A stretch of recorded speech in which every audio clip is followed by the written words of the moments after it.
इस वीडियो का और इस सीरीज का जो मेन टॉपिक होगा वो है social media marketing agency SMMA। सबसे पहले तो SMMA क्या होता है। सोशल मीडिया मार्केटिंग एजेंसी एक ऐसी कंपनी है जो बिजनेस या फिर इंडिविजुअल्स को हेल्प करती है सोशल मीडिया से उनके मार्केटिंग या बिजनेस गोल्स को अचीव करने के लिए। एक ऐसी कंपनी जो किसी दूसरी कंपनी के बिजनेस गोल्स को अचीव करने में हेल्प करती है। काफ़ी वाइड रेंज ऑफ सर्विसेज ये कंपनी प्रोवाइड करती है, जैसे कि सोशल मीडिया अकाउंट्स को क्रिएट करना या फिर सोशल मीडिया अकाउंट्स को मैनेज करना, किसी भी सोशल मीडिया अकाउंट के कंटेंट को डेवलप करना और उनके एड कैंपेन्स को भी रनिंग करना। ये सभी काम जो होता है ये SMMA का ही होगा। अगर आप एक SMMA बिजनेस लॉन्च कर रहे हो, बिजनेस शुरू कर रहे हो, तो आपको ये चीज़ें का पता होना चाहिए कि आपको आपके क्लाइंट के सोशल मीडिया अकाउंट्स को क्रिएट भी करना होगा, मैनेज भी करना होगा, एड्स भी चलानी होंगी और उनके कंटेंट को डेवलप भी करना होगा। और अगर इंडिया में बात करें क्या ये बिजनेस वर्थ इट है, तो देखा जाए तो ये एक काफ़ी प्रॉफिटेबल बिजनेस है, लेकिन बाकी बिजनेसेस की तरह ये बिजनेस भी वैरायटी ऑफ फैक्टर्स पे डिपेंड करता है कि आप कौन सी सर्विसेज ऑफर कर रहे हो। क्या आपकी सर्विसेज जो आप ऑफर कर रहे हो और जिसको ऑफर कर रहे हो उन दोनों में मैच है, क्या वो सर्विसेज चाहते हैं जो आप ऑफर कर रहे हो, तभी आपका प्रॉफिट हो सकता है। आपकी टारगेट मार्केट कौन सी है, या सूटेबल मार्केट को आप टारगेट कर रहे हो जिस पे आप काम कर सकते हो, और आपके मार्केटिंग और सेल्स एफर्ट क्या हैं, ये सभी चीज़ों पर डिपेंड करेगा आपका बिजनेस प्रॉफिटेबल होगा या फिर आप लॉस में जाओगे। और इंडिया में भी ये पॉसिबल है, काफ़ी वर्थ इट है और काफ़ी लोग इसको कर भी रहे हैं। लेकिन मेन चीज़ आती है कि इसको हम स्टार्ट कैसे करें। किसी भी बिजनेस को स्टार्ट करने के लिए सबसे पहले उसकी एक स्ट्रेटेजी होनी चाहिए। उस स्ट्रेटेजी में आपको पता होना चाहिए कि आपने असल में क्या करना है। SMMA सबसे पहली आपका नीश या आपकी सर्विसेज डिफाइन करो कि कभी भी आगे बढ़ने से पहले नीश क्या है आपका। आपने कौन से इंडस्ट्रीज़ को टारगेट करना है। किसी ऑटोमोबाइल इंडस्ट्री को टारगेट करना है, कार कस्टमाइजेशन को टारगेट करना है, जिम्स को टारगेट करना है, किसको टारगेट करना है। उसके बाद आपकी प्राइसिंग को सेट कर लो पहले ही कि क्या प्राइस रखोगे। फिर एक बिजनेस प्लान को क्रिएट करो कि आपका क्या बिजनेस प्लान होगा, कैसे कैसे आपने किस किस सर्विसेज को प्रोवाइड करना है, किस किस को क्या सर्विसेज प्रोवाइड करनी है। एम्प्लॉयज़ को हायर कर भी सकते हो स्टार्ट में। अगर स्टार्ट है आपका स्टार्टअप है तो आप खुद भी कर सकते हो अगर आपको सब कुछ आता है तो। एक पोर्टफोलियो बनाओ जिसमें आपने रेगुलर ग्रोथ आपकी ट्रैक करनी है कि आपने फर्स्ट डे कहाँ थे, आप 100 डे कहाँ हो। सभी चीज़ें ट्रैक करोगे तभी प्रॉफिटेबल हो सकते हो। एक मेन चीज़, काफ़ी सवाल लोगों का होता है कि क्या हम बिना पैसे के सोशल मीडिया मार्केटिंग एजेंसी के बिजनेस को सेटअप कर सकते हैं, स्टार्ट कर सकते हैं बिना किसी पैसे लगाए। बेसिकली इस साल SMMA को स्टार्ट करना बिना मनी के चैलेंजिंग हो सकता है, बट कर भी सकते हो। कैसे कर सकते हो कि आप किसी भी सोशल मीडिया प्लेटफॉर्म से शुरू कर सकते हो, फेसबुक, ट्विटर, इंस्टाग्राम। वहाँ पर अपनी पोस्ट, वहाँ पर अपनी एक अकाउंट बनाकर वहाँ से शुरुआत कर सकते हो जहाँ पर आपकी कोई भी मनी नहीं लगेगी। वहाँ से आप फ्री ऑफ कॉस्ट इसको एक स्टार्ट कर सकते हो और साथ साथ में अपने आप को इम्प्रूव कर सकते हो। नाउ मार्केट में बहुत सारी एजेंसीज होंगी, तो आपका क्लाइंट आपसे ही क्यों ले। क्या ऐसी चीज़ आप दिखाओ कि आप अपनी एजेंसी को सेल कर सको। कुछ मेन चीज़ें आप क्या कर सकते हो कि अगर आप किसी के पास जा रहे हो, फॉर एग्जांपल आप किसी जिम के पास जा रहे हो, जिम के ऑनर के पास जा रहे हो, उनको कह रहे हो कि हमने आपकी प्रोफाइल देखी है, और आप उनको ये कह सकते हो कि वो आपके कॉम्पिटिटर्स हैं, वो आपसे ज़्यादा सक्सेसफुल हैं सोशल मीडिया पर। उनको ये चीज़ शो कर सकते हो कि फॉर एग्जांपल एक सिटी है, उसमें 2 जिम हैं, 2 जिम में से एक जिम सोशल मीडिया पर ज़्यादा पॉपुलर है, एक नहीं पॉपुलर। तो आप उनको ये कह सकते हो कि आपके कॉम्पिटिटर सोशल मीडिया पर ज़्यादा सक्सेसफुल हैं, इसके लिए उनका जिम ज़्यादा पॉपुलर भी है और ज़्यादा चलता भी है।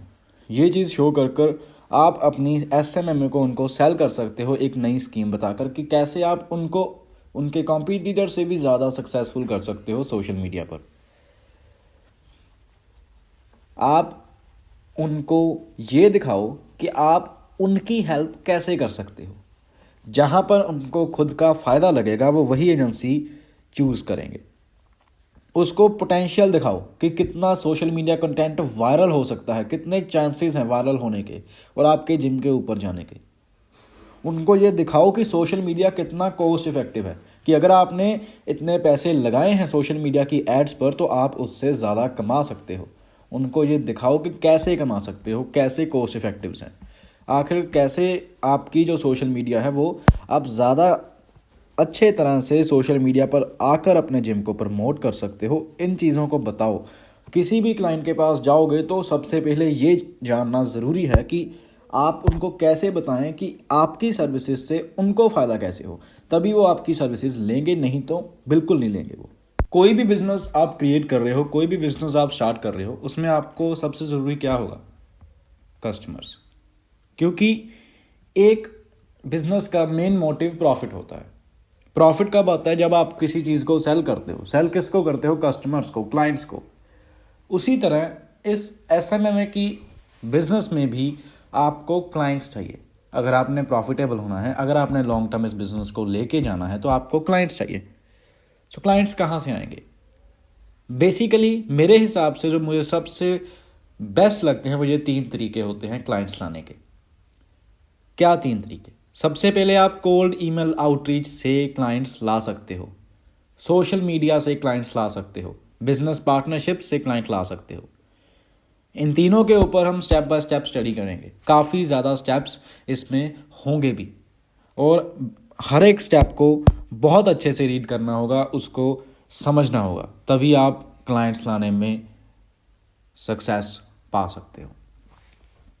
बेसिकली सबसे पहले कोल्ड ईमेल आउटरीच से शुरुआत करते हैं कि आप कोल्ड ईमेल आउटरीच से कैसे नए क्लाइंट्स ला सकते हो। सबसे पहला स्टेप जो आपने कोल्ड ईमेल आउटरीच से करना है वो क्या होगा? वो होगा एक आईसीपी क्रिएट करना, आइडियल कस्टमर प्रोफाइल। आपको आइडेंटिफाई करनी होगी आईसीपी। कैसे करोगे? इसमें कुछ चीज़ें आएंगी। सबसे पहले इंडस्ट्री कौन सी है, जिस क्लाइंट को आप रीच आउट कर रहे हो वो किस फील्ड में काम कर रहा है, वो किसी रियल एस्टेट में, वो किसी फिटनेस, किस इंडस्ट्री में काम कर रहा है वो। सबसे पहले ये आपको आइडेंटिफाई करना होगा। उसके बाद आप एक ऐसी कंपनीज को फोकस करो जिसके 10,000 से कम एम्प्लॉयज़ हों, क्योंकि ज़्यादा बड़ी कंपनी आपको स्टार्ट में ही नहीं लेगी, आपको ईमेल का जवाब तक नहीं देगी। ज़्यादा बड़ी कंपनीज पे आप मत जाओ। आपको उनका बिजनेस गोल क्लियर देखना है। क्या बिजनेस गोल है उसका जिसको आप रीच आउट कर रहे हो? क्या वो चाहते हैं उनकी ब्रांड रिकॉग्निशन? क्या वो चाहते हैं क्वालिफाइड बायर्स? क्या चाहते हैं वो? आपको बिजनेस गोल क्लियर होना चाहिए कि उनका आखिरकार बिजनेस गोल क्या है।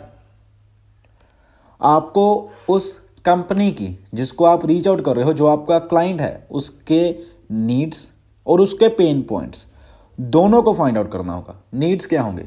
मतलब उसको किस चीज़ की ज़रूरत है, उस कंपनी को किस चीज़ की ज़रूरत है। क्या वो ब्रांड रिकॉग्निशन चाहती है या फिर वो क्वालिफाइड बायर्स चाहती है? क्या चाहती है वो? और उसके पेन पॉइंट्स कहाँ हैं, कहाँ पर वो गलत है, कहाँ पर वो नीचे है बाकी कॉम्पिटिटर से, सोशल मीडिया के ऊपर किस चीज़ में वो मात खा रही है। उन पेन पॉइंट्स को फाइंड आउट करना होगा, कस्टमर्स की नीड्स को फाइंड आउट करना होगा। एक आइडियल कस्टमर प्रोफाइल बनाने के लिए, आईसीपी को क्रिएट करने के लिए आपको सबसे पहले आपका नीश डिफाइन करना होगा। नीश डिफाइन कर आपको चैलेंजेस को आइडेंटिफाई करना होगा और उनकी कैरेक्टरिस्टिक्स को लिस्ट भी करना होगा। अगर आपने अपना नीश डिफाइन करना है तो आप स्टार्ट कर सकते हो स्मॉल नीश से। जैसे कि आप लोकल जिम्स को टारगेट कर सकते हो, रियल एस्टेट को कर सकते हो, हेल्थ केयर को कर सकते हो, फार्मेसिस्ट को कर सकते हो। लोकल जाने का क्या एडवांटेज होगा? लोकल का ये एडवांटेज होगा कि कई लोग आपको पहले से जानते होंगे। अगर आपको पहले से जानते होंगे तो आपको एजेंसी पर वो ट्रस्ट ज़्यादा कर सकते हैं। तो अगर आप स्टार्ट ऐसे कर रहे हो लोकल से तो आपको बेनिफिट मिल सकता है, आपको एक मोटिवेशन मिल सकती है कि आपका बिजनेस आखिर शुरू तो हो जाएगा अगर आप लोकल से शुरुआत करते हो। तो नीश को डिफाइन करना बहुत ज़रूरी होता है। आप इसमें किसी जो रीमॉडलिंग कंपनीज होती हैं जो हाउसेस को रेनोवेट करती हैं उनको भी टारगेट कर सकते हो। कोई कार कस्टमाइजेशन कंपनीज होती है आप उनको भी टारगेट कर सकते हो। इस तरह आप अपना नीश को डिफाइन कर सकते हो आईसीपी क्रिएट करने के लिए। एक आपने जब अपने नीश को डिफाइन कर लिया, नीश को डिफाइन करने के बाद आपको चैलेंजेस को आइडेंटिफाई करना होगा। चैलेंजेस में क्या आएगा, उनके नीड्स और पेन पॉइंट्स। अब नीड्स और पेन पॉइंट्स आपको सिर्फ और सिर्फ सोशल मीडिया मार्केटिंग की टर्म्स में देखने हैं कि सोशल मीडिया मार्केटिंग तो वो कर रहे हैं, लेकिन कहाँ पर वो कम है उनके कॉम्पिटिटर से, किस चीज़ की उनको ज़रूरत है ताकि उनका जो कंटेंट है वो वायरल हो, उनकी जो ब्रांड रिकॉग्निशन ज़्यादा हो, उनके बायर्स ज़्यादा आए और उनकी जो पॉपुलैरिटी है उनके एरिया में ही नहीं बल्कि उनके एरिया के बाहर भी ज़्यादा पॉपुलैरिटी उनको मिले। आपको वो सारी चीज़ें आइडेंटिफाई करनी होगी अगर आप किसी भी कस्टमर को रीच आउट करना चाहते हो। फिर आपको कैरेक्टरिस्टिक्स को लिस्ट करना होगा।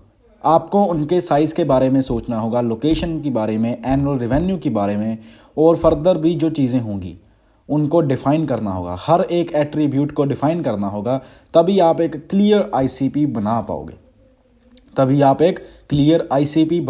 और यही पहला स्टेप है आपके क्लाइंट्स लाने का कोल्ड ईमेल आउटरीच से, जो कि है आइडियल कस्टमर प्रोफाइल को बनाना, फॉर इन शॉर्ट कहें तो आईसीपी। नेक्स्ट स्टेप हम यूएसपी क्रिएट करेंगे। यूएसपी क्या होगा कि किसी भी कंपनी, जिस कंपनी को भी हम चेज करेंगे, उनकी पहले एक केस स्टडी प्रॉपर कर लेंगे, पहले ही उनको कांटेक्ट करेंगे और जो आपका ऑफर होगा बिल्कुल उनकी केस स्टडी के मेंशन हो। मतलब जैसे कोई भी आप ऑफर करोगे उनको, उनमें उनकी ही केस स्टडी मेंशन हो ताकि वो मना कर ही ना पाए। कैसे वो उनके कॉम्पिटिटर से कमज़ोर हैं उनको पहले ही दिखाना है। ये हम नेक्स्ट वीडियो में नेक्स्ट स्टेप में करेंगे कि यूएसपी को हम कैसे क्रिएट करते हैं। फिलहाल आप आईसीपी पे वर्क करो, आईसीपी क्रिएट करो, किसी एक कंपनी को पकड़ लो, नीश अपना डिफाइन कर लो और उसी कंपनी पर आज से काम करना शुरू करो, उनकी आइडियल कस्टमर प्रोफाइल क्रिएट कर। सो नेक्स्ट वीडियो में हम यूएसपी करेंगे।